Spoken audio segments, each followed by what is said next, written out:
that will allow me to segue again. Pitt able to potentially meet a team out of the Big 12 that this man's team, the team that he covered, Ethan Bock of WV Sports now, he covered the Mountaineers, of course, very familiar with Iowa State and the Big 12. And Ethan, West Virginia, they missed the tournament last year. We both know, God, that was an awful season.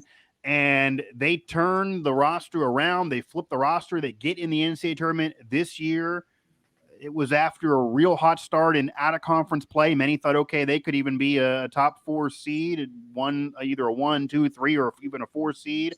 If you're really getting crazy, the way they played, they start horrendous in conference play, and then people thinking, okay, they're going to miss it all again, and it's just going to be again down the drain. But unlike what happened with Pitt, West Virginia really turned it on at the end of the season. They played their way to really off the bubble because they were on the bubble most of 2023, and to get legitimately in the NCAA tournament. They have that 8-9 matchup with Maryland, who, again, some could argue is a rivalry game, which adds some excitement there. It's in Birmingham. They have the chance at Alabama, who's a 1. It won't be easy, but many think that could be a favorable matchup. So just what's your first reaction to West Virginia's seed line, the matchup with Maryland, the situation, putting in perspective with this year? We'll unpack all of it, but is this what you thought would happen? Is that how you kind of read the program on, is this what they thought would happen? And does it kind of make sense with what's going on in college basketball, that it's 8-9 matchup, West Virginia gets in, they're a 9, they face Maryland, and it's in Birmingham? Yeah. Earlier today, I predicted a 9 seed in Birmingham. I got the 1 seed wrong, but I think Alabama is the number 1 overall seed. They deserve it. They've played their way through adversity this year. I do think they're a little wishy-washy at times, like a 24-point loss to Oklahoma or almost losing to Auburn at home. Like right. They have games where they don't show up. So I think if they don't show up against either Maryland or West Virginia, that 8-9 could advance to the Sweet 16. As far as Maryland goes, they're a very similar team to West Virginia in the Big Ten. Not good on the road, but they're able to get it done, and they have a good schedule in the Big Ten as well. So as far as the rest of the region goes, I think West Virginia has the hardest region out of the 4. Between like Baylor as a 3 seed, and then you have San Diego State as a 5 seed, Creighton as a 6 seed, who is a preseason top 10 team in the country, Missouri, who has looked like a top 20 team at times, is number 7. Right. Arizona is a 2 seed. Like there's no bad teams. There's a lot of inconsistent teams in the region, but if every single team in that region is playing their best basketball, they're really good. Like, and obviously, like, every team in March Madness is good. Right. Like, that's the reason why they make it. But there's a lot of teams in West Virginia's region that they can be a Final Four contender. Yeah, and let's just get this out of the way then too, because let's face it, a lot of the time when West Virginia does make the tournament, a lot of the fans feel like they're getting jobbed out of where they're placed. A lot of times they have to go out west, and they avoid Sacramento, which is nice, I guess, because that was where they were placed a few weeks ago on some projections. You just kind of alluded to, number 1 overall seed is there, despite they are a hot and cold team in a way. They absolutely deserve the seed line for the overall body of work, but we don't even have to go to on or off the court, because they're going to have a lot of drama and media attention and questions about off the court things that maybe they weren't getting from some of those members of media. Now they're going to get national attention in the tournament. So Alabama has a lot to worry about that maybe West Virginia doesn't have, and maybe they're going to have the fans on their side. But just looking at the overall thing there that you alluded to, they get in as a 9. They don't have to worry about the bubble. They don't have to worry about the first 4, which they wanted to avoid. It is a favorable first-round game to lock up a tournament win, which is certainly big for the program, and even getting there is big. They might have a favorable matchup with Bama, but it feels like they got put in the toughest bracket. It feels like that despite being off the bubble, the message was kind of sent that, okay, you're off the bubble, but we're not trying to do you any favors to get you to a Final Four here. You got in, but this is the toughest, so we're kind of saying that maybe you're the worst of the 9 seeds. Any legitimacy that West Virginia, because they were in the toughest conference in the country, they played so well at the end of the year, they do have 4 top 15 victories despite some rough games as well. Did they get jobbed here at all? Like, should they have maybe been in another situation? Is there any gripe that any fans could have with this placement based on their computer rankings, their net rankings? Because all of those are really, really good, but they kind of are slotted in as, maybe the lowest of the nines. It looks No, like. I don't think West Virginia fans should be mad at all about this line. I would even argue the committee favored them in a way. I mean, Okay. they have 14 losses. Like Yeah. Fair. Iowa State made the tournament with 7 conference wins last year as an 11 seed. So, I mean, I think it's pretty fair. I think players, coaches, and fans of this program would all agree, though, that they would want that 10 seed. It's just a more favorable seed line. But as Yeah. far as the 9 goes, I think the committee actually gave them a favor, especially playing in Alabama, not in California. Yeah, location wise, it's a benefit, even though you have the number one overall. Like, regardless of where you're ranked, because if you have the number one overall, you feel like you're the lowest of the nines. But they did them geographically. It's better. It's better than past years when been put in the tournament. And yeah, you could argue the 10 seed. You could even argue, as I talked with George, that if you get out of the first 4, then maybe that's actually a favorable situation, because then again, you avoid the 1. West Virginia won't avoid the 1, but it's a favorable matchup with the 1 that's going to have a lot of drama to be dealing with off the court as well once they get with that limelight of the NCAA tournament. Ethan Bock of WV Sports Now, the Mountaineers do get in the NCAA tournament this year. They skip a year but get back in, and this is after flipping the roster. And they do it. They'll have a matchup with Maryland ahead. But just overall, putting this season in perspective now, Ethan, what does getting in the NCAA tournament mean for the future of this program? They're going to have to turn over the roster again. Eric Stevenson, 5th year, he finally gets in a tournament. He missed a chance with Wichita, screwed by COVID, really. So he gets one before his college career is over. He'll be gone, though, regardless of the result. They're going to have to flip the roster again. They were so bad last year. A lot of work to get him here this year. It's one of the better turnarounds in the entire country, even though it's not really talked about or given respect for that. Program-wise history, though, you got Jerry West, you got obviously Huggins, you got a lineage of a couple Final Fours. They're claiming the 1941 national title nowadays, Sweet 16, Elite Eights, especially in this century, a lot of deep runs and NBA players. The fan base is not going to accept just getting in and then losing big and saying that's it for a good year. But in reality, what does getting in mean for this program? I think for this program, the standards never just get to the tournament. Right. It has the history that the standard could be Sweet 16, Elite 8. But at the same time, like, the fans have to realize, look at what this team had at this point last year. Last year, this team got back from Kansas City. They declined a CBI invite. Yeah. And then everybody left. They had Keedy Johnson and they had 4 undeveloped freshmen. Like, that's it. And this coaching staff was able to pretty much build on that through the transfer portal, got a couple JUCOs, and it just proved that this coaching staff can recruit through the transfer portal. Everybody gave Hugs crap for not being able to recruit in the transfer portal when it first started, and him and his staff last offseason, they went out, got 4 quality transfers, and look at them now. They're in the tournament. So I think it's a success on the year. Like, it's something that they can build on. I think it's tougher in this era of college basketball to where you can build on your current team. Right. Yeah. At least they know a formula to return to the tournament. They know how to do it. Yeah.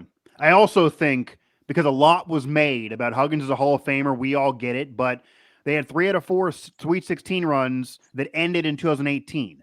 They had the tournament a couple years ago. Obviously, COVID disrupted the one prior. They did win a tournament game that was Huggins' 900th, and then you lose to Syracuse, an old rival. So that season kind of ended on a whimper, but you get in. Last year was so bad. And some are saying, should Huggins, retire? Those conversations started happening this year, especially once you start 0 for 5 in conference play. And then people, and legitimately, brought up that certainly in the last few years, the road record in the Big 12 was pedestrian at best. They didn't win any last year. You get some this year. So you get some road wins. The road overall records, the conference overall record's not good. The road overall record's not good. And your quad 1 overall record's not good. But as we've been bringing up all year, that's a lot of quad 1 games, a lot of quad 1 wins, even though your overall record's not good. And you're in the toughest conference in the country that's tougher than people maybe even thought. Back-to-back defending national champs come out of the Big 12 the last couple years and could again. So with all of that said, getting in the tournament does seem like a really, really big deal. But yeah, you do look at the history of the program. You even look at Huggins' resume. Getting in is not enough, and you are turning it over again. But putting it into perspective, this is something, to say the least. Ethan Bock, WV Sports. Now the Mountaineers do get in. They do get in the NCAA tournament, another tournament berth, 33rd, just off the top of my head, I believe, for the program in their history, something like that. But they get in. Another one for Hug. Certainly, they got a coach who's been there and done it before, even though this team is not experienced. You're looking at Maryland, though, and somebody did bring up in the chat as we were talking about, respect of where they got placed or lack of respect of where they got placed, maybe a quote unquote rivalry game for some, but not for these players. And then an overall one. Okay, I could kind of see that being rough, but not for these players in terms of the Maryland game. So out of what you know about Maryland right now, and as you mentioned, a similar season to West Virginia. Won a little bit more most of the year, but they were in a little bit less of a conference. Big Ten still tough play. They were hot and cold a lot throughout their season. They thought it was locked up. Then they got themselves on the bubble. They're probably a little disappointed about fading a little bit down the stretch. But what do you know about Maryland? What do you expect out of this matchup? And what do the Mountaineers need to do to get out of this Maryland game and then really probably be playing with house money once you claim that tournament win? The Mountaineers for sure have to key on Jameer Young. He's their leading scorer, 16 points per game, a 6'2" guard, so I'm sure Keedy Johnson will be on him. Maryland's not that good of an offensive team. They're more, obviously, under Kevin Willard, they're going to be a defensive-minded group. So it's going to be interesting for West Virginia because they're pretty much the opposite. They're a pretty solid offensive team. They're really elite at getting to the foul line, driving. But their defense, at least as of late, has been kind of it's a little questionable when you consider allowing 50 points in the paint still. So it's going to be interesting. I think West Virginia's offense, they're just going to have to do what they've been doing the last 2 weeks, driving, getting to the line, just playing small. They need to play small, stretch the floor, be able to spread everybody out, so then you can let Keedy Johnson, Joe Toussaint, Eric Stevenson, etc. drive into the lane and just create open looks. So that's my key for West Virginia getting out of this Maryland matchup. Now, you talked with Huggins prior to jumping here aboard our live reaction show for the Sports Now Network. What did Huggins have to say? I know obviously he's not digested and dissected Maryland yet. I did see the comment of I'll get to it tomorrow. So apparently not even tonight, like some coaches have said. But they deserve a bit of a break here and wiping sweat off their brow. So what did Huggins say about getting in the NCAA tournament? I'd imagine, and I know he's not going to say this yet, a bit of validation for him probably to stick around a little bit longer in his legacy, gets in the Hall of Fame. But it was off a year that just was arguably the worst of his whole career. And embarrassing for him, I'm sure. And then to turn it around, go into the transfer portal, which he admitted he was resistant to a couple years ago, and get this team in the tournament off the toughest conference in the country, one of the tougher schedules. Wasn't a perfect year. Unlikely to be hoisting a trophy as a national champion or getting to another Final Four. But where they stand, that's something for Huggins. So what was his mood? What did he say after finally learning the fate? NCAA tournament berth, Maryland matchup, number 1 overall seed in your region. You're a 9. It was usual Hugs, like nonchalantly, excited in a way. I mean, he one thing that stuck out to me was that he talked about how people wrote this team off. Like he pulled out an inner Geno Smith and mentioned that he's not going to write back though. Yeah. So. And that's something I really haven't heard much from Bob this season is just like reflecting on the outside noise on this team and bringing up that people wrote off in this team is true. This group was 0-5 to start Big 12 play, lost many winnable games, and then they end up firing a longtime assistant, Larry Harrison. So a lot of people questioned this program in January, and they were able to get it together and finish strong and make the tournament as a 9 seed, which people would not have thought back in January. I mean, prior to the recent run and winning 3 out of 4, including a Kansas game, which was the only loss at the end of the regular season where they were a dribble away there at the end of the game. And they bungled that possession, but they had a chance to tie Kansas or even beat Kansas on the road, which Kansas might be a team that wins the national title again this year with how good they are and what they're dealing with. Outside of that, they won every other game the final week and a half of the regular season. You go in the conference tournament, they do get one. You lose to Kansas again, which, okay, I think it's clear they're not as good as Kansas, but who is? They're number 3 in the country when they played. So they did what they had to do. But prior to that, people may forget, if you're not a West Virginia fan, they were definitely on the bubble. And I wrote about it and talked about that after losing to Texas Tech right before that run, it looked like they might not get in at all or be in the first 4. And that would have been maybe the committee doing them a favor. So to get in, they had to do some work. And again, this is an accomplishment by itself, even though this is an historic program that has tasted a lot more success throughout its history, and this isn't good enough.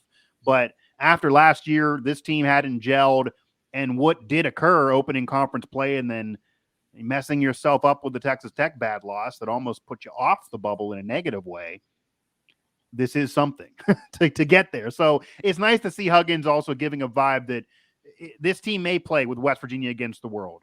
And when they have that mentality and they have the swag back, and Eric Stevenson is playing and he's talking and he's jawing and he's playing with that swag that he's played more with the last 2 weeks than he even was prior in the season, and more mentally strong too now, that's the recipe for West Virginia to win and to make a run. Now, before I bring on Joe Smeltzer here to talk some Penn State with Nittany Sports Now and then get the guys back here to wrap up our live reaction show, as we get the region in, we get our Sports Now network in, pit in the first 4. It's officially in, even though it's the first 4. West Virginia has a 9 against Maryland in Birmingham, and then Penn State does get in. Their first tournament berth in a while as well. Like West Virginia skips 1 year, though. So last year, nothing. We get them all 3 in this year. Penn State will face Texas A&M in Des Moines, Iowa, and we'll talk to Joe Smeltzer here in a matter of moments as well. But Ethan, outside of this first matchup with Maryland, you alluded to it a little bit earlier. What's the path like for the Mountaineers? What do you see maybe out of that Alabama matchup? And of course, we'll talk about it a lot more if West Virginia does beat Maryland. After that, what could be a possibility for the Mountaineers, and what do they need to do to make a run? Like, what's the ceiling here? What's a realistic look here? Because it is all about matchups in March, regardless of what happened before. How are they built? Even how this team is built. Guard play usually does it. Now they're forced to go smaller. Are they now actually built to go on a run, regardless of who they play? I think this team's built to go on a run. If you look at the history of March Madness, it favors teams that have a lot of guards that can score. And this West Virginia team has 3 guards that score over 10 points per game. They also have Trey Mitchell and Emmett Matthews who do the same. So, I mean, like I said, I've alluded to it the last couple of weeks. If this team plays small and they play fast, they can go on a run. I really do like the Maryland matchup. I even like the Alabama matchup. So my ceiling's the Sweet 16. Do I think they'll make the Sweet 16? Probably not. I think they would lose to Alabama in the second round if I had to guess. But I really like that first round against Maryland. It's just based off of how they're playing recently. Their 2 losses in the last 2.5 weeks are to Kansas. They're playing better than Maryland too. I'll say that because I closely kind of follow Maryland just because my best friend covers the team. They are playing better than Maryland right now. 100%. maybe not 2.5, 3 weeks ago, but they're playing better in Maryland right now. So yeah, definitely not 2 or 3 weeks ago, but right now they definitely are. Yeah, so that's fair. But I think West Virginia. I really think West Virginia can build momentum, and honestly, if they win, I said this to you a couple weeks ago. If they can win a game or 2 in the tournament, that Eric Stevenson would be like that national storyline. If he has a famous quote or if he has a 30-point performance, that Eric Stevenson's going to be he's going to be the poster child for one of those March Madness runs this year. So yeah, it's going to be interesting. Yeah, I wouldn't be shocked if he shows up with like an NWO T-shirt on or a West Virginia Against the World T-shirt on or something wild. I mean, this is his moment. I feel like I'm not going to say he doesn't want to win as a team, but honestly, being around him, I think you would agree. I feel like and it's fine to be selfish in a way. I think he kind of wants this moment for himself as much as the team, and also to kind of promote his personality. Like, he deserves the moment. He deserves right. like he's going to wear a T-shirt. He's going to say something. If they happen to go to the Sweet 16, he's going to give you a Juwan Howard, "We shocked the world" quote. It's going to happen. And if that happens, then I don't think anyone's going to be mad about it. They just got to make sure. And if they don't go far, or if there is any issue, because I know the naysayers, and he does have his critics because of what happened earlier in the year, which he put it on himself.